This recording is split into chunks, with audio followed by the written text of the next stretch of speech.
Hey guys, how's it going? I hope you're enjoying your Tuesday. Hope you all had a good holiday, Memorial Day. Certainly thought about my father, my grandfather. Lost my father almost 2 years ago. Coming up June 6th, 2 years, and I think my grandpa's been gone.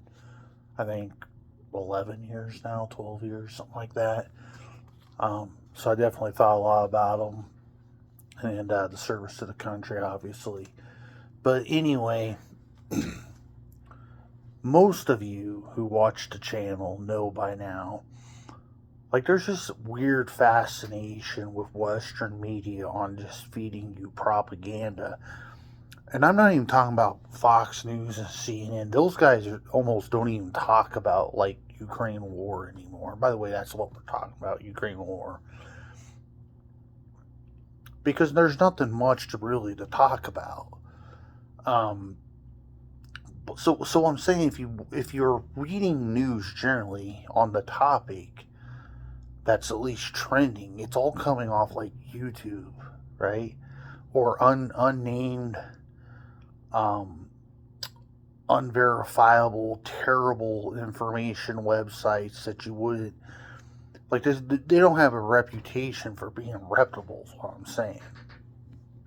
So, like earlier, just to give you an example, listen to Speaking the Truth, Matt. This guy's taken that channel now since Rob left. And I've always liked him better because he's a little more serious. But just straight up propaganda is all that can be said at this point. It's sad to say because I like the guy. But some of these guys, there's not many of them that you like. They're getting harder to really defend at this point. Because, they're like his channel, he's just turning it into a conspiracy network. Even today, he was talking about how his AI proved that the Vegas guy who killed himself in Vegas at that Trump hotel, where the hell is he? I don't remember. No one cares. It's not important, right? So who cares really? He broke today that he's going to do a story that's just going to blow the doors off. But it's not going to blow the doors off anything. It's a clickbait, get views for him, make money, because that's what he does. He makes money off it. But it feeds into this narrative of fake news. He may actually even believe it himself. But this is besides the point. It's obviously BS. And the guy killed himself. And I might even respond to his stupidity, because there's already some very logical things that he brought up today that I would just assume if you had half a brain, you would already understand this part to be true. Maybe he doesn't. I don't know. I'm starting to think all these former soldiers are just mindless drones. They are there to pull the trigger, and that's about it. Like, they don't have any coconut juice in here with the brain. It's just all dry. It's like the Bible said, these dry bones. Yeah, it's just nothing here. It's dry bones, man.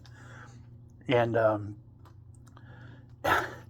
so anyway, the war in Ukraine, you get the point. It's all propaganda, and it's all mostly coming off YouTube and a bunch of horrible, just no history of high reputable sources of information. And one of the things that always comes up continuously, who's winning the war?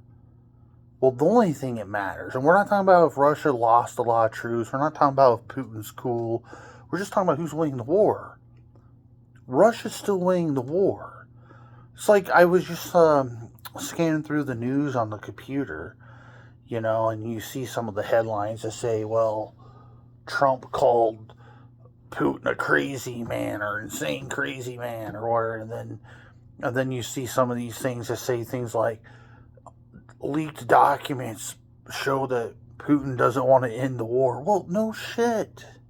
Why would the guy end the war, a war that Russia's winning? Now, I don't know if he still wants to take Kiev over anymore. I have no idea. To you, the American, it should not even fucking matter, because Donald Trump has showed little to no concern about that war. And unless he changes his mind in the next 4 years, which doesn't seem very likely, Ukraine's going to keep going further in the tank. Here's the bottom line. Ukraine doesn't have manpower. Russia has manpower. Matter of fact, the believed upon number that Russia could actually draft to this war without even hurting its country is right around like 5 or 6 million men. If you take all the drafts they've had up until this point, that means they haven't even primed the pump yet. They haven't even primed the pump. Maybe they're priming the pump. It's the oil field terminology, right? We're just priming the pump. They're just priming the pump, just a little. But imagine this. You got this, I don't even know what it is anymore. Say it's 1,000 mile or a 1,400 mile top to bottom front line, right? Maybe less, maybe more. It doesn't really matter. You're going to understand what I'm saying. Now, let's say in Ukraine's army, at most in each one of these segments, they can only fill maybe, in each one of these segments, they can only maybe fill 20,000 guys in each segment. And then, of course, the places that are the most important, they get more men. Because why? They don't have much men.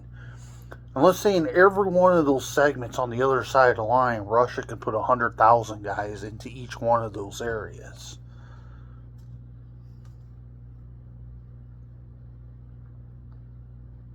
You see what I'm saying? That's hard to defend against. But down in the east to southeastern area, mostly the eastern, southeastern areas, Russia has been on a slow march now for over 20 months, guys. They're winning the war. Literally winning the war. It's a slow grind.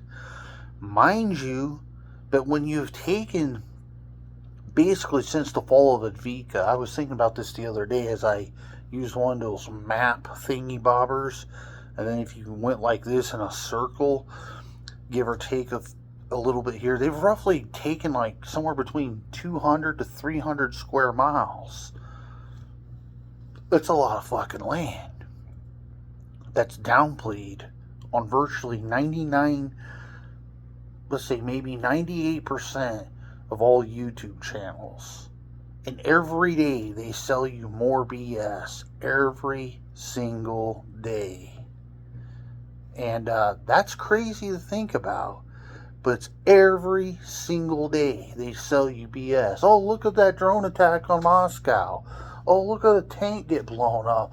Oh, there was a soldier here in the cornfield that surrendered, right?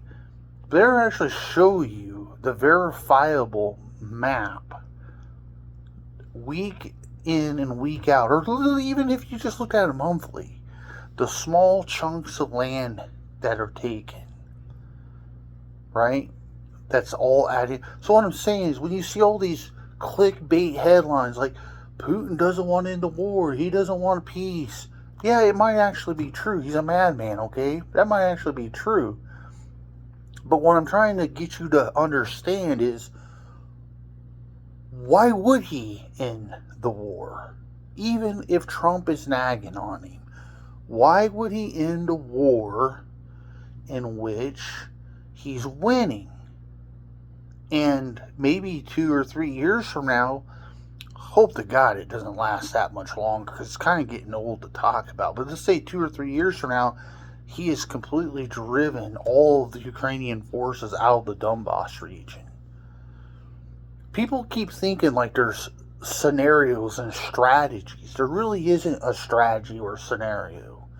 I heard a guy, even over the week and over this holiday, mention they've chosen to be, how did he say it? They've chosen to be defensive. Well, they've chosen to be defensive because they don't have no manpower. It's all they can do. And it's not news. America has said this intel assessment since the fall of Bakhmut. And that was at the beginning of the war, guys. So I don't understand this lunacy. It gets kind of old. It's everyday propaganda. And that's what I'm trying to say. But anyway, guys, I'll have more to say later. But enjoy your Tuesday. God bless. Talk to you later.